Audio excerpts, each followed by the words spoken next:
Uma ótima tarde a todos. Começamos agora a segunda edição do Agricultura BR ao vivo para todo o Brasil. Você está nos acompanhando aí pelas antenas parabólicas, pelo portal sba1.com, o portal das notícias, das informações, aquilo que você precisa saber para realizar bons negócios com isenção que só o canal do Boi tem para você. Está acompanhando também pelo Facebook, pelo YouTube, está nos acompanhando pela Claro TV em todo o Brasil, no Paraguai e no Brasil pela Neo TV e a partir deste momento, sinal aberto em Mato Grosso do Sul pela TV Imaculada Conceição. Sejam todos bem-vindos, que bom que estão conosco. E o Agricultura BR começa o programa de hoje falando a respeito de economia. Aliás, a previsão de recuo para o PIB ficou menor pela quarta semana consecutiva. É isso que eu vou falar daqui a pouco para você. E esse é um assunto que está sendo bastante comentado, porque o agronegócio tem muito a ver com isso. Daqui a pouco eu falo sobre esse assunto, porque antes nós vamos conferir algo que está diretamente ligado aos números do agronegócio e, consequentemente, na melhora do Produto Interno Bruto Nacional e que impacta todas as pessoas do país. É a pecuária brasileira. E sobre este assunto, nós perguntamos para o professor Marcos Fava Neves, especialista em planejamento estratégico do agronegócio, o que vem acontecendo com a pecuária para ter melhores resultados. A China passou por uma necessidade de abate muito grande do plantel de suínos, em virtude da peste suína africana. E tem dois lados isso. Um lado levou a China a comprar bem mais, suas importações aumentaram demais nesse período. Por outro lado, levaram a China a ficar mais competitiva, porque o investimento todo que está sendo feito é em granjas com maior escala, maiores controles e outros. Então, esse fato faz com que a produtividade e a segurança da suinocultura chinesa fiquem maiores, mas mesmo assim, eu acredito na China ainda importadora de suínos. Com certeza de bovinos, porque não vão se meter a fazer isso lá, mas mesmo com carne de porco, eu creio na China grande importadora pelos drivers de consumo, pelo aumento da população, urbanização e dificuldade de fazer toda essa carne lá na China.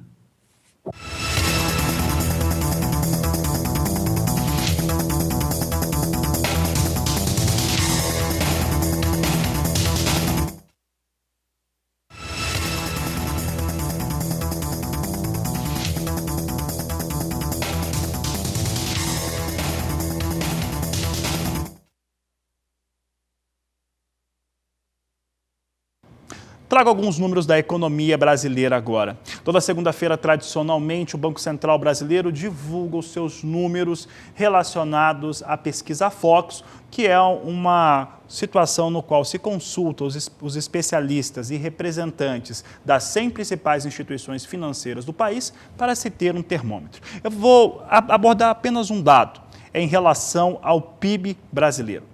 O PIB brasileiro, por conta do esse Covid-19, que está atingindo o mundo todo, e aqui o país não é diferente, ele trouxe as expectativas, as estimativas para crescimento do PIB lá embaixo. Uma queda que já foi considerada acima de 6% em quase 7%.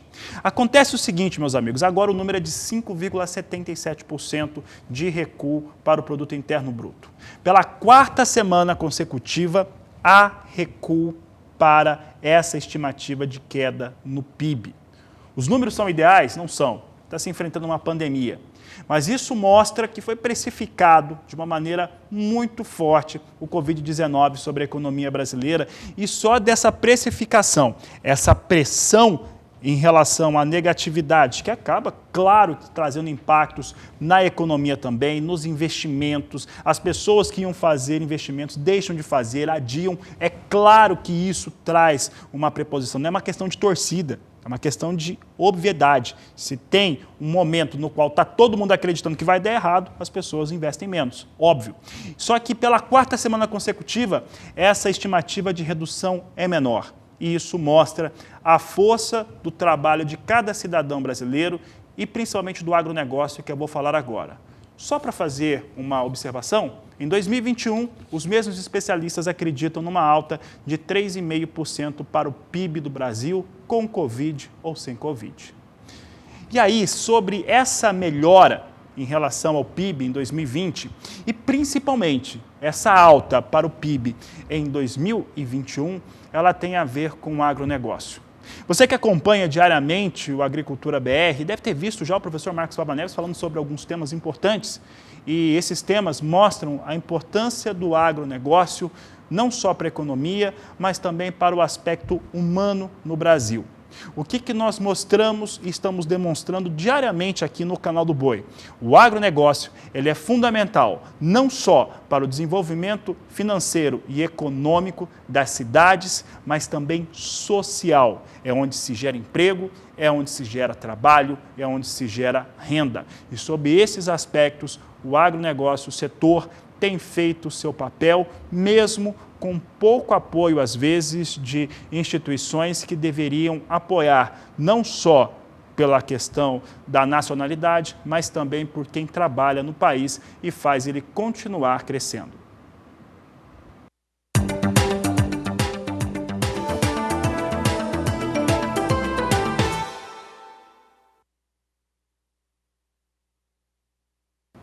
E olha, e neste período há uma série de fatores que faz com que o produtor rural, aquele que trabalha com grãos, com soja, consiga atuar de uma maneira melhor para conter as invasoras que invadem as áreas de cultivo. E é o que nós vamos ver agora na reportagem. Mato Grosso está encerrando a colheita do milho segunda safra. É o momento do agricultor planejar a safra 2020-21, dando atenção especial ao manejo da fertilidade do solo, envolvendo correção da acidez e adubação, é um fator determinante da produtividade das culturas. A partir do término do vazio sanitário, que se encerra no dia 15 de setembro, quando começa um novo ciclo da cultura principal, que é a soja. Para manter a propriedade em boas condições para o próximo plantio, a realização do manejo de plantas daninhas também é fundamental e tem impacto direto no sucesso de uma nova safra. Desta forma, o agricultor precisa adotar práticas agrícolas eficientes e seguras para obter sucesso no próximo período de cultivo. Entre essas práticas, destaca-se o manejo de plantas daninhas, denominado de dessecação. E para um efetivo controle e a identificação correta das plantas daninhas após a colheita do milho safrinha, é essencial para que as estratégias de manejo sejam eficientes. Um dos fatores que mais afetam a produtividade são as infestações de plantas daninhas. Quando não controladas, pode causar perdas de até 70% nas lavouras, com danos diretos ou indiretos no rendimento, com dificuldade de colheita, depreciação da qualidade do produto e hospedagem de pragas e doenças. Um dos fatores mais importantes para o manejo é a manutenção da população de plantas daninhas em baixos níveis de infestação. Para isso, pode ser adotadas técnicas como rotação de culturas e semeadura de plantas de cobertura e adubação verde. Culturas como braquiária, consorciada com nabo forrageiro, trigo mourisco, crotalárias e milheto no período de entre-safra inibe a emergência e o desenvolvimento de plantas daninhas. O produtor precisa realizar o controle quando as plantas daninhas encontram-se em estágio inicial de desenvolvimento, o que facilita o seu controle. Para complementar o manejo, o produtor pode associar o uso de herbicidas pré-emergentes, para diminuir a presença de novas plantas indesejadas. De Sinop, Mato Grosso, Valdir Pacheco.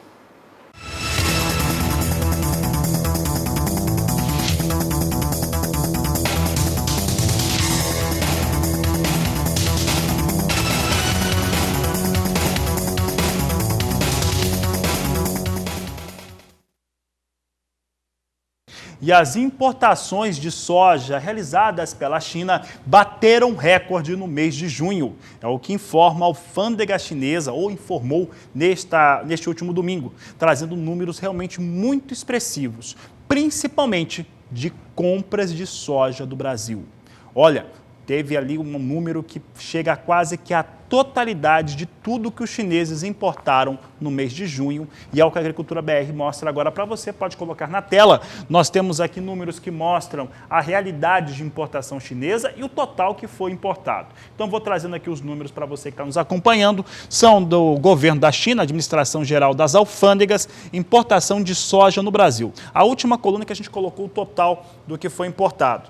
Olha, os dados aqui mostram que em junho de 19 foram importados 5.500.000 toneladas.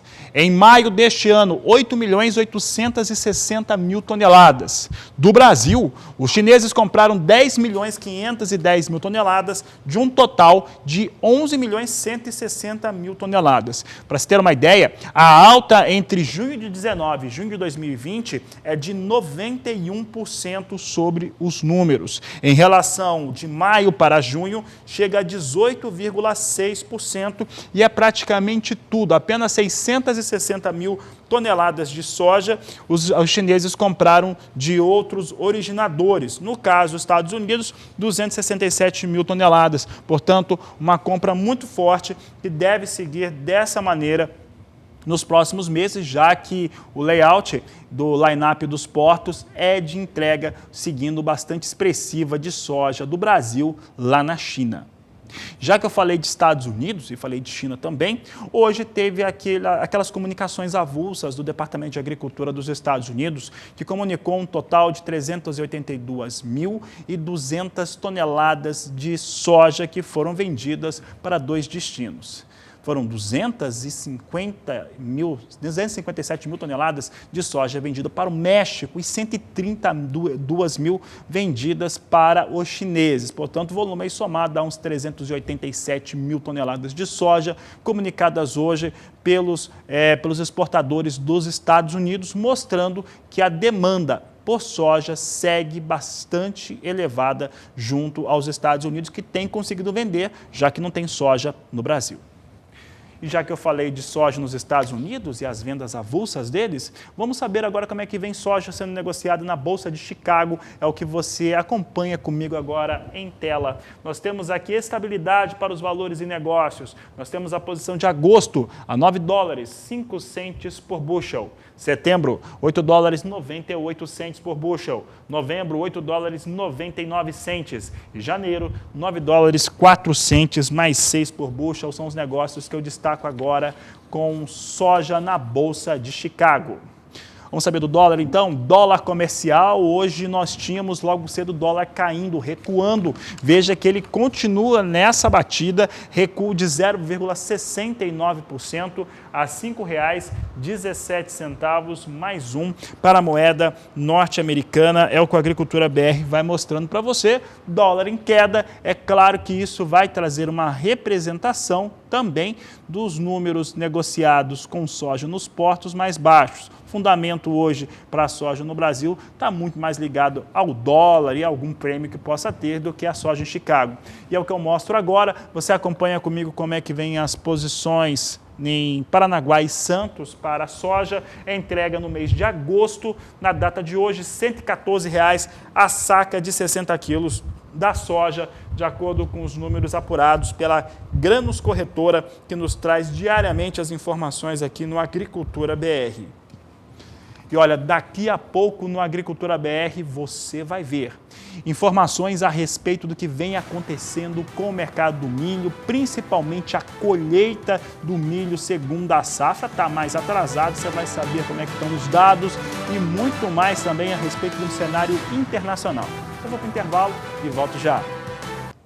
E a colheita do milho mais lenta no estado do Mato Grosso do Sul e também no estado do Paraná, somada a uma retenção de milho por parte de produtores, faz com que a oferta fique mais escassa mesmo e dá aquela manutenção, ajuda daquela manutenção nos valores do milho, já que a oferta e a demanda é o que acaba colocando ali o preço para a saca. E a demanda é muito alta sobre o milho brasileiro. É o que nós vamos ver agora nos dados que foram divulgados pela AR Mercosul, que nos traz aqui os números em relação à colheita brasileira do milho de segunda safra.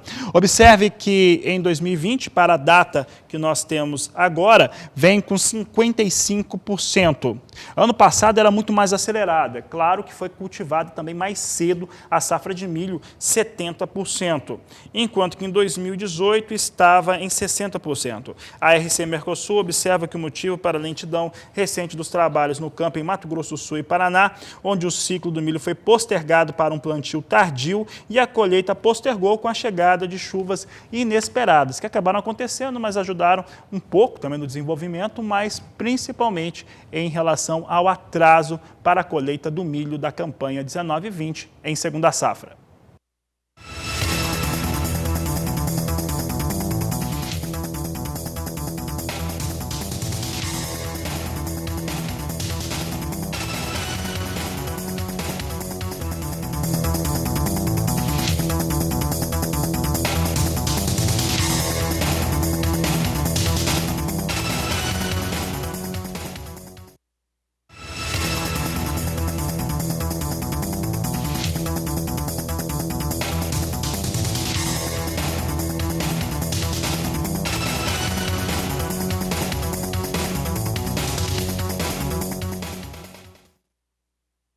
Acompanhe conosco agora como é que vem os negócios com milho na Bolsa de Chicago, operando lá nos Estados Unidos. Você tem aqui os dados em relação à Bolsa norte-americana com queda expressiva no momento. No curto prazo cai 0,8%, 3 dólares 23 centes mais 6 o bushel. Dezembro, 3 dólares 33 centes por bushel. Março perde menos, 3 dólares 44 centes mais 2 o bushel, perde aí 0,3%, enquanto que maio, 3 dólares 51 centes por bushel. Mercado fraco para milho lá nos Estados Unidos, é o que a Agricultura BR vai destacando para você. E que fala também sobre a integração lavoura-pecuária. E essa integração traz resultados excelentes, tanto para o solo, e aí isso vai converter em maior índice de produtividade, seja na agricultura ou seja na pastagem, que também é uma cultura agrícola, resultados melhores e bois mais pesados. É o que nós vamos ver agora na reportagem de Valdir Pacheco. A integração de sistemas produtivos como o ILPF possibilita a renda na fazenda o ano inteiro, como é o caso aqui do produtor Ivaldo Weiss, da Fazenda Esperança, em Santa Carmen, no norte de Mato Grosso. E aí, seu Ivaldo, que idade tem esses animais que foram fechados? O senhor pratica cria, recria e engorda, né? Com que idade foram fechados esses animais e qual é a sua expectativa com esse confinamento?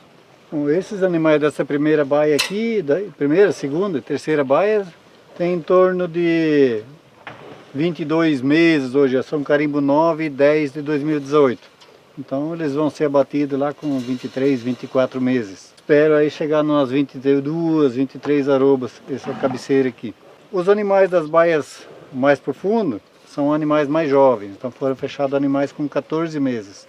No peso de 340 para cima. Aí tem 340, tem baia com 360, baia com 370 de média, né? Então, cada 20 dias, 20 quilos eu faço um corte na baia, né? Essa é uma das vantagens da integração do sistema, né? O senhor produz a soja e o milho e parte dessa produção é utilizada aqui no confinamento como forma de minimizar custo. Exatamente, para aproveitar ao máximo o que a propriedade produz, né? Então, não perco nada. Resíduo de milho uso aqui, eu colhi esse ano o sorgo um pouco, também vou usar aqui, estou usando já no trato dos animais. A vagem de soja, que normalmente seria jogada fora, ou uso ela no campo, direto, ou trato aqui junto com os animais no coxo. A casquinha da soja, casquinha, como diz, né? A vagem de soja que quando você colhe ela está verde, ela não debulha, então sai a vagem com os grãos dentro. Aí seca ela e agora trata junto no trato aqui. Qual é a média diária de ganho desses animais? Esses cabeceiros aqui eu espero acima de 2 quilos dia. Certo. Esse sistema possibilita aí o animal que ficaria no sistema de pastagem um ano, o senhor reduz isso aí para 100 dias, por exemplo, que é o tempo que eles vão ficar confinados. Exatamente. Seria aqueles animais mais jovens que teria que ficar no mínimo mais um ano no pasto, e com um suplemento para conseguir terminar. E aqui com 100 dias eu termino eles. espero chegar aí entre 18 e 19 arroba. Né? Uma outra vantagem na sua propriedade é que nesse período aí, com a integração do sistema, o senhor tem pasto verde, né? Porque o senhor, em muitos talhões, o senhor prioriza o pasto ao invés do milho segunda safra, o senhor faz o boi segunda safra. Exatamente. Como é que é esse sistema? Bom, colhemos soja, plantamos capim, rosiziense, dividimos com cerca elétrica, e aí eu faço a estação de monta invertida. Então, em março começa a nascer os primeiros bezerros, aí as vacas, conforme vai, carimbou o bezerro, o mês, vacinou, vai para os vizinhos. Então lá ele fica até final de setembro, né? Até no início da planta da soja. O senhor falou da estação de monta invertida. Quais Sim. são os principais benefícios desse sistema? No meu ponto de vista, o principal benefício é que o meu bezerro nascido ele só passa uma seca na fazenda, no pasto. E essa seca ele passa no pasto mamando, está no pé da mãe. Na segunda seca ele vem para o confinamento. Então ele não sofre em nenhum momento, ele tem um estresse para deixar de ganhar peso. Ele ganha o peso do dia que nasce até no dia do abate. Enquanto que no sistema convencional, No auge do animal perde peso, ou se não perde, mas ele para, não ganha, né? E nesse sistema aqui ele ganha o tempo todo. 15 meses, 17 meses, 18 meses que ele fica aqui, ele está ganhando peso o tempo todo. então o senhor tem bezerro num período que o mercado não tem bezerro. Só que a minha intenção não é vender o bezerro, Sim, né? sim, Então mas- eu desmamo o bezerro em dezembro, janeiro, fevereiro. Aí eu ponho o suplemento a pasto, em dezembro, janeiro, fevereiro eu tenho pasto bom. Ponho o suplemento no coxo a partir da desmama. Em junho eles entram no confinamento. E em outubro eles vão para o abate. Essa é a conta. A gente observa aqui também na propriedade que o senhor se preocupa muito com o bem-estar animal, né? Nesse período de intenso calor aqui, os animais estão sombreados aqui com esses renques aqui de eucalipto, né? Isso é um benefício muito grande. Sim, foi plantado com essa intenção, para fazer sombra, para dar um conforto maior para os animais aí. E, consequentemente, o animal vai produzir mais também, vai produzir mais proteína, né? Sim, com certeza. Acho que mais bem aclimatado, vamos dizer assim, ou mais com um conforto melhor dentro da baia aqui, a tendência é que ele produza mais, né? No resto da fazenda agora, o senhor já está se preparando para a próxima safra, 2020-21, que a cultura principal é a soja, né? Sim. Já está preparando o solo, calcareando, Já. combatendo plantas daninhas. Como é que está esse processo agora? Nesse momento agora estamos aplicando calcário, alguns talhões já estão prontos e começando já a colocar o adubo. Aí depois, quando chove, daí solta só a semente da planta. Ok, seu Ivaldo. Muito obrigado aí pela sua participação aqui no canal do Boi. Estamos à disposição sempre, Pacheco. Ok, muito obrigado. Acabei de conversar com o produtor rural Ivaldo Weiss, que integra sistemas produtivos como Integração Lavoura e Pecuária. De Santa Carmen, no norte de Mato Grosso, Valdir Pacheco. A integração lavoura-pecuária-floresta, melhor resultado no campo, produtividade melhor para as culturas, para o pastagem e bois mais pesados. Isso é fundamental para o agronegócio brasileiro, para quem está no campo. E olha, há pouco eu mostrava como é que vinha o dólar vem em nova queda de 0,67% há pouco. E é sobre o mercado financeiro que eu converso agora com Sara Kirchhoff, que participa do Agricultura BR conosco. Sara, há pouco eu falava do dólar em queda, mostrava também um dado inicial a respeito de uma melhora na perspectiva do PIB brasileiro em 2020. O que está acontecendo no mercado financeiro? Sara, boa tarde, seja bem-vinda. Muito obrigada, Fabiano. Boa tarde para você, boa tarde a todos. Durante a manhã dessa segunda-feira, a moeda norte-americana estava operando entre leves altas e leves quedas frente ao real brasileiro e agora está firmando realmente um movimento de queda. Nesse momento, a desvalorização do dólar frente ao real brasileiro está em torno de 0,69%. 0,65%, moeda norte-americana na casa de R$ 5,17, falando sempre, claro, do dólar comercial. Na semana passada, só para trazer os dados de fechamento, né, das 5 sessões, o dólar ele acumulou uma queda frente ao real nesses 5 dias de segunda a sexta-feira. A queda no acumulado da semana foi de 3,28%. No acumulado do mês de julho está em torno de 4,5%, mas no acumulado do ano, evidentemente, o dólar ainda tem uma alta significativa frente ao real, que está em torno dos 29%. O mercado financeiro todo de olho, né, nessas tensões comerciais entre China e Estados Unidos, né? A gente sabe disso, falamos sobre isso semana passada. Primeiro, o presidente norte-americano Donald Trump falou que vai tirar o consulado da China de Houston. Depois, China falou que também vai tirar um consulado norte-americano que está no país asiático, e ficaram trocando farpas, né? Vamos dizer assim. E isso fez com que o mercado tivesse um movimento de cautela, só que isso foi sentido mais nas bolsas do que no câmbio, né? Tanto que a gente viu que o dólar acabou se desvalorizando nos últimos dias, mesmo com esse movimento aí de cautela no mercado financeiro. O mercado ainda continua acompanhando, evidentemente, os desdobramentos aí do que acontece entre as duas maiores economias do mundo.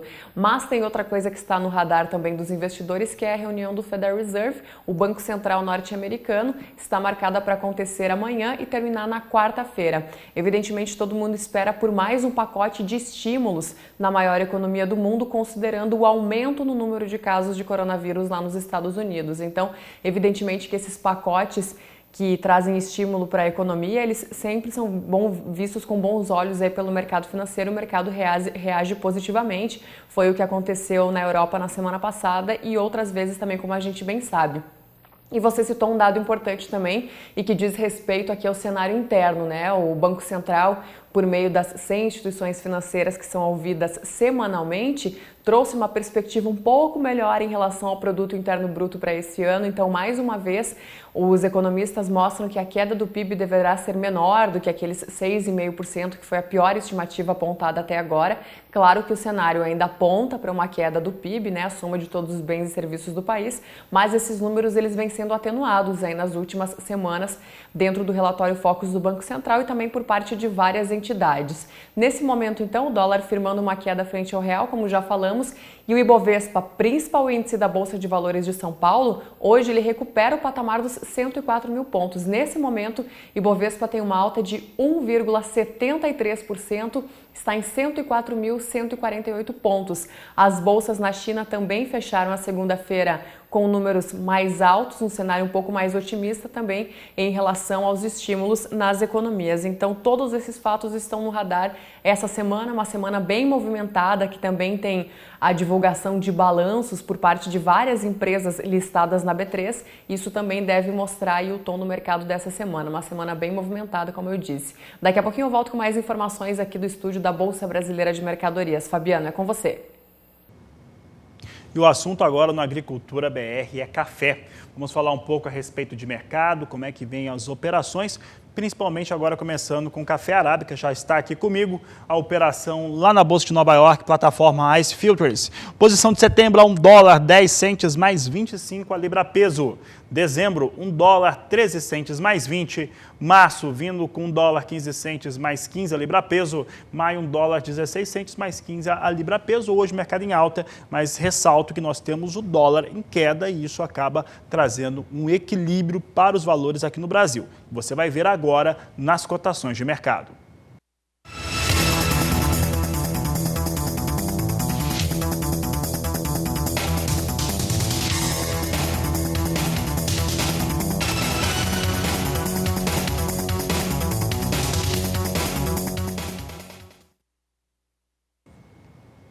A Agricultura BR agora traz para você os números, valores negociados com café Robusta. Vamos dar uma olhada agora como é que vem o Robusta negociado na Bolsa de Londres, referência para o Conilon aqui no Brasil. Está na tela, posição de setembro, aqui nós temos valores em dólar e tonelada. Posição de setembro, $1.345 a tonelada, queda de 0,95%. Novembro, $1.362, recua 0,65%. Janeiro, $1.372, queda de 0,93%. E março, $1.393, com queda de 0,42%. São os negócios com Robusta aqui no Brasil.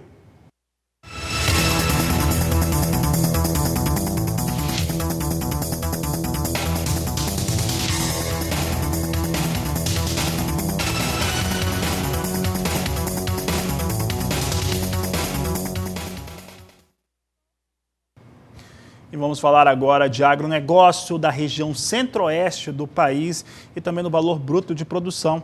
Na região, ele dobrou nos últimos 10 anos, mostrando bastante a força do agronegócio e muito de acordo com aquilo que a gente falava no começo do programa, que o agronegócio tem sido responsável pelo desenvolvimento econômico e social das cidades no país, o entendimento do professor Marcos Fava Neves na última semana e que tem sido bastante comentado. Vamos conversar agora com Sara Kischoff sobre esse assunto. Sara, dobrou em 10 anos, mostra bastante essa situação de velocidade, de trabalho do setor e a importância da região também.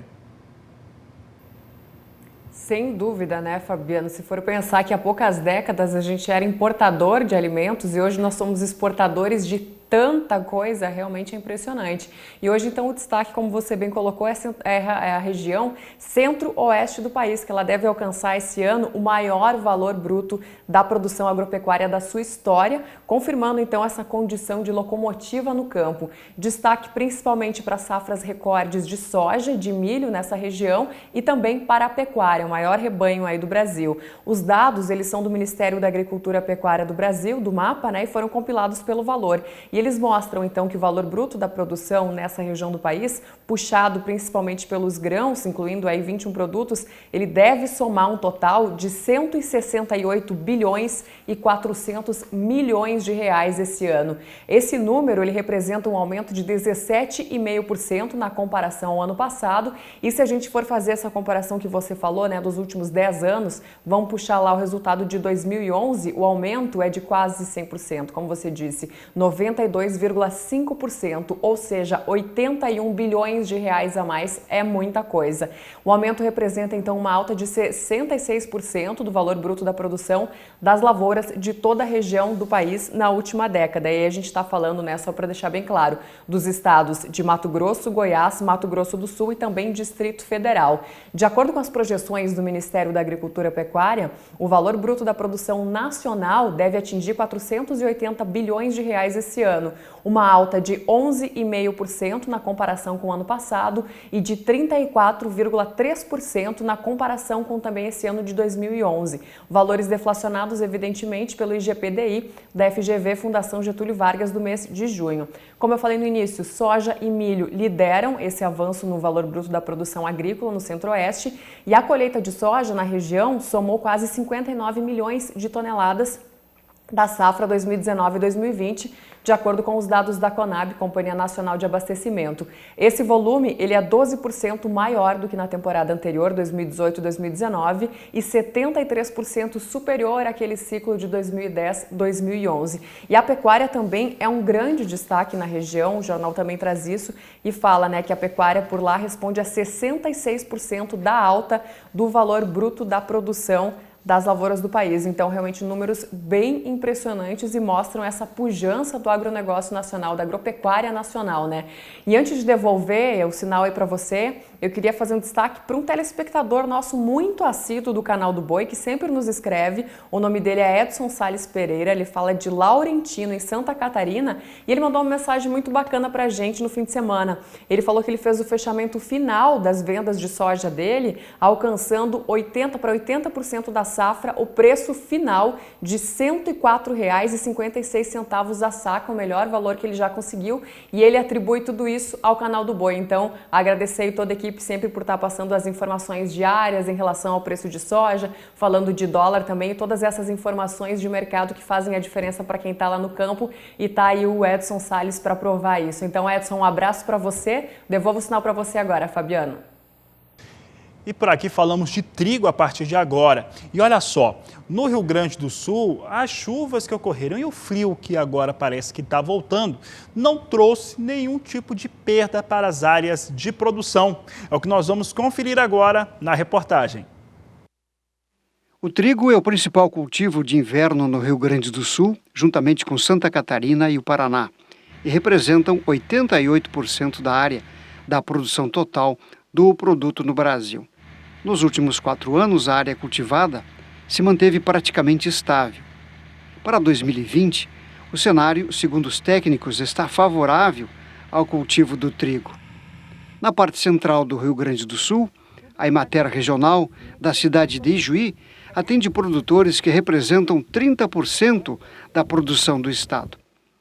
O engenheiro agrônomo Gilberto Bortolini explica que, apesar das chuvas intensas das últimas semanas, o trigo se mantém sem grandes prejuízos. Em se falando da cultura do trigo, a região administrativa da Emater do município de Ijuí tem aproximadamente 30% da área cultivada com esse cereal no estado, representando então muito para a produção deste grão aqui na região. Nós tivemos nesse último ano então um incremento na ordem de 16 a 18% da área cultivada.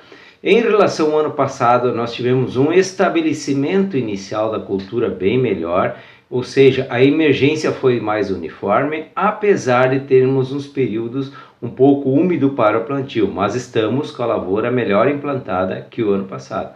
Agora, então, nos últimos dias, as chuvas excessivas provocaram, sim, pequenos danos, como escorrimento superficial, arranquio de pequenas plantas e o arrasto de algumas sementes, mas muito localizado nas lavouras que foram implantadas nos últimos dias. Já finalizamos a implantação dessa cultura. É claro que as plantas ainda estão um pouco amareladas, esperamos que nos próximos dias elas se recuperem, e nós estamos recomendando então aos agricultores que, no momento de aplicar a adubação nitrogenada em cobertura, adicione um pouco mais, porque não sabemos se com o excesso de chuva perdemos um pouquinho durante o ciclo da cultura. Então, se nós capricharmos um pouco mais agora na adubação nitrogenada em cobertura, provavelmente nós teremos um bom potencial produtivo desta cultura até o final do seu ciclo. Esperamos então, como nós temos perspectivas de um clima dentro da normalidade e provavelmente com algumas chuvas abaixo da média, que o clima então não interfira na cultura e nós possamos ter excelentes produtividade no final do ciclo. Atualmente há uma menor oferta de trigo no mercado, justamente porque em safras anteriores houve uma menor produção. Por outro lado, neste inverno, há também uma menor incidência de umidade na planta, o que, por consequência, resulta menos doenças. E o resultado deste quadro será um produto de melhor qualidade. Exatamente esta situação é que está animando os produtores. Do Rio Grande do Sul, João Veríssimo. Olha, vamos falar agora da queda do número de títulos públicos para pagamento do ITR, Imposto Territorial Rural. Tem muitas situações que estão sendo colocadas sobre ITR, já é motivo de confusão generalizado no Brasil. Algumas prefeituras estão tentando colocar o imposto da mesma maneira, né, elaborar como faz IPTU. Isso está causando uma confusão geral e aí tem essa questão dos títulos que ficam menores agora para essa disposição. Sobre este assunto, a Sara Kirchhofer conversou com um advogado que explica a situação, por que tem essa queda nos títulos.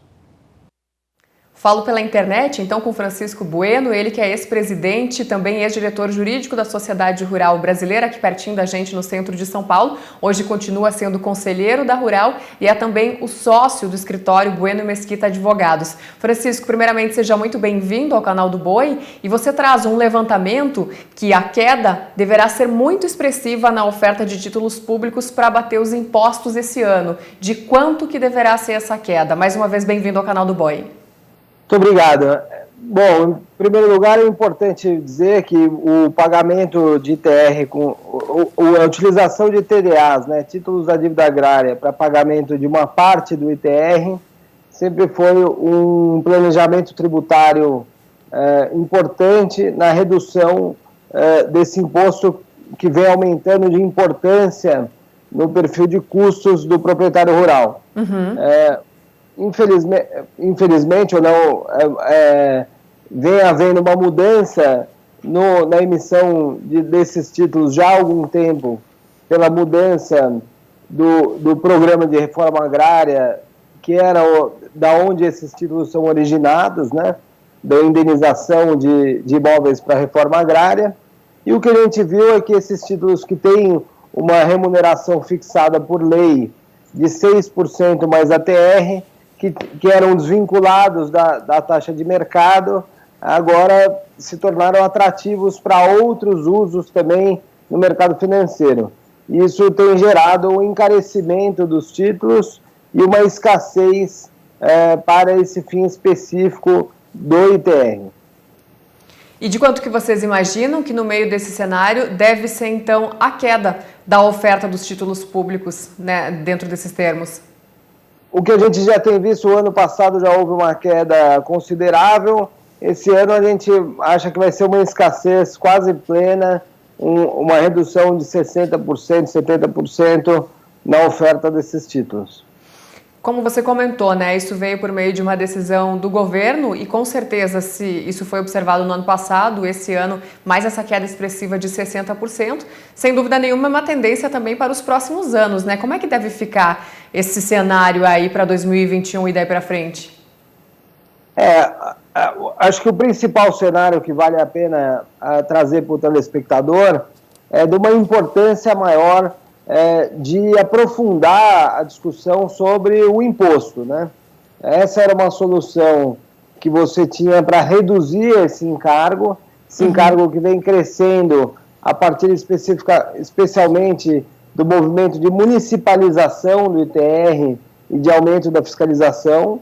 E agora os contribuintes vão ter que se debruçar em novas estratégias para se proteger de uma tributação excessiva e muitas vezes fraudulenta do imposto, que acaba incidindo de maneira errada sobre o investimento na agropecuária, apesar de a sua lógica ser de tributar o patrimônio de maneira a desestimular a manutenção de propriedades improdutivas.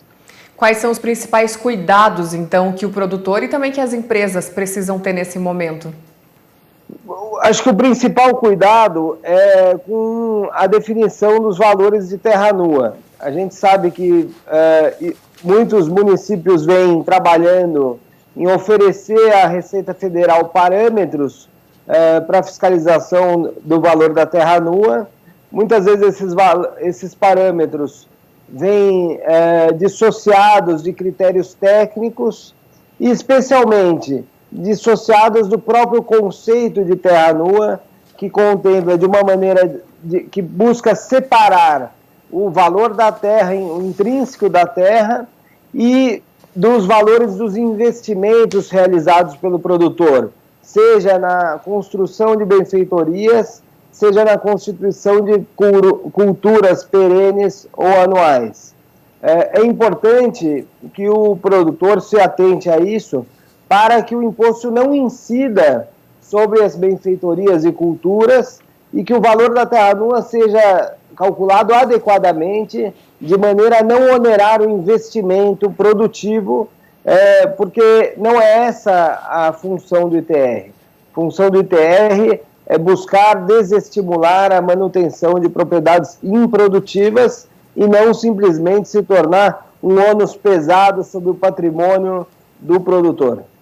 Outra coisa importante também para finalizar, né, Francisco, é a questão da data, né? O produtor tem que ficar de olho que vai até o dia 30 de setembro, o prazo esse que é fixado pela Receita Federal para o envio das informações do ITR, né?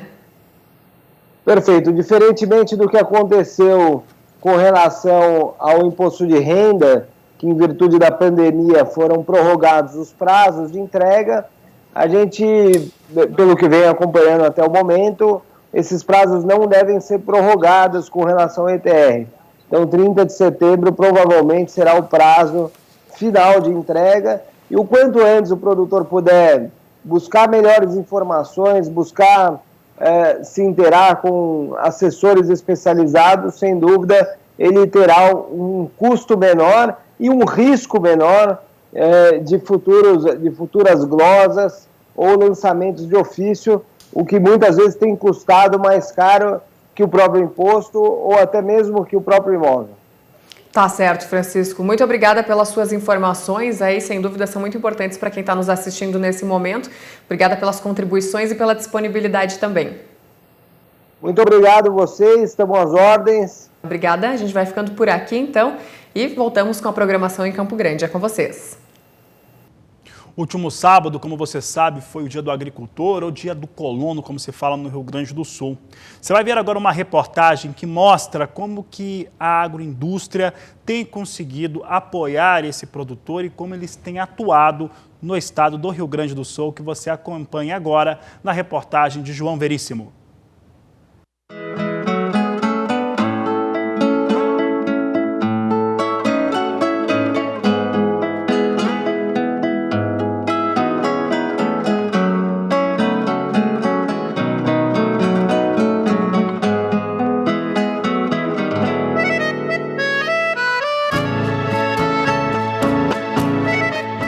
O resultado do trabalho de quem produz alimentos está aqui. Vários dias por semana nesta feira de pequenos produtores. A grande maioria é sucessora dos pioneiros que vieram de longe e se instalaram na nova terra para habitá-la e cultivá-la. Os filhos dos colonos se transformaram em pequenos empresários e hoje produtores e empreendedores. Todo o esforço, o trabalho, o empenho, a tecnologia utilizada nas pequenas propriedades se manifesta numa feira. E é aqui que o produtor tem o contato direto com o consumidor, que por sua vez tem a oportunidade também de estar mais perto da natureza. O Luciano é engenheiro mecânico. Largou tudo para se dedicar à produção de hortigranjeiros. Hoje em dia a gente já mudou um pouco de fase, estamos trabalhando já com outro sistema de linha de produção, com linha de trabalho, linha de entregas, já outro nível já de padrão, né? Virou outro patamar de produção, não é mais aquela coisa antigamente. O pessoal andava de carroça, vendia nas casas, hoje em dia o cara já trabalha com mercados, com produção em grande escala, com adubação, hoje em dia totalmente diferente da tecnologia, e quem não se enquadrar, não entrar nesse quadro de produção também acaba saindo um pouquinho fora do sistema, né? Quem trabalhar nesse ramo, ou qualquer ramo, tu trabalhando, tu lutando e trabalhando sério, tu vai sempre ter futuro. Sempre tem a linha de produção, é uma linha que está aumentando muito o consumo. Então tu sempre tem onde vender, onde colocar teu produto. A transição do modelo dos antigos colonos para a agricultura familiar se deu aos poucos. O seu Gelson Tretter é pioneiro da agroindústria no interior de Ijuí, no Rio Grande do Sul. Ele conseguiu convencer os filhos que o negócio familiar é rentável e atraente. Aqui se produz milho, soja, peixes, frutas e uma grande variedade de produtos na panificadora que abastece escolas e também os mercados da região. Quando veio a agricultura familiar, aí, que começou a se estabelecer, ninguém imaginava que ia chegar a esse ponto, de ter uma agroindústria no interior, né? Hoje, dá para dizer que não é interior, a gente está quase na zona urbana aí dos municípios, né? Poucos quilômetros aí. Mas foi uma evolução muito grande, eu acho que tanto para os jovens, a geração da gente, que já está fazendo esse meio de campo, né? Como os filhos da gente, que é uma geração mais jovem, né? Que tem uma perspectiva que não podem se formar numa faculdade e voltar aqui para seguir o processo, né, de produção. É uma opção que eles têm hoje, né. Alisandra Steik puxa a frente do trabalho nesta outra propriedade rural. Aqui, o trabalho é duro. Vai do manejo e cuidado dos animais até a produção de diversos alimentos derivados do leite. Hoje a agroindústria é uma excelente oportunidade para a agricultura do campo. E você tendo uma agroindústria, você consegue agregar muito valor ao produto. Então você faz queijo, doce de leite, ricota, nata, manteiga, o iogurte, o leite integral. Então você consegue agregar valor em cima disso e com isso você consegue uma renda melhor na propriedade. Que é o que me fez voltar. Hoje ser colono acho que é um orgulho, né? É um orgulho porque tu não deixa de ser colono e tu se torna um grande produtor. O João Vitor Burati é engenheiro agrônomo e extensionista da Emater. Ele acompanha todos os passos dos produtores, desde o crescimento e a conquista de cada um. Observamos, em meio hoje à pandemia, a agricultura sendo uma forma que não parou, praticamente não parou, né? Continua produzindo de forma adequada, abastecendo a população. podemos sim comemorar o Dia do Agricultor, que é uma atividade bastante gratificante, né? O colono que na linha do tempo teve na sucessão familiar o trabalho de tirar da terra o sustento compartilhado com quem está longe dela, tem o reconhecimento e principalmente a gratidão de todos nós. Quanto mais alimento, mais vida.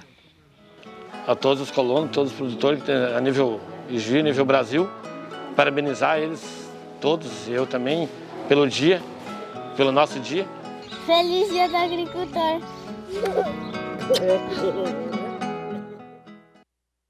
A Agricultura BR traz destaque para você, soja negociado na Bolsa de Chicago, vinha em estabilidade na abertura desta edição do Agricultura BR, nós temos agora dando uma tendência de alta, soja em Chicago sobe e todas as posições acima do piso de $9. Agosto, $9,700 mais 2 o bushel, setembro, $9 cravados, novembro, que é a posição de maior liquidez, $9,01 por bushel, a produção está me informando aqui, 38 mil contratos na posição de novembro neste momento. Janeiro, $9,600 mais 4 por bushel são os negócios que eu trago com soja na Bolsa de Chicago.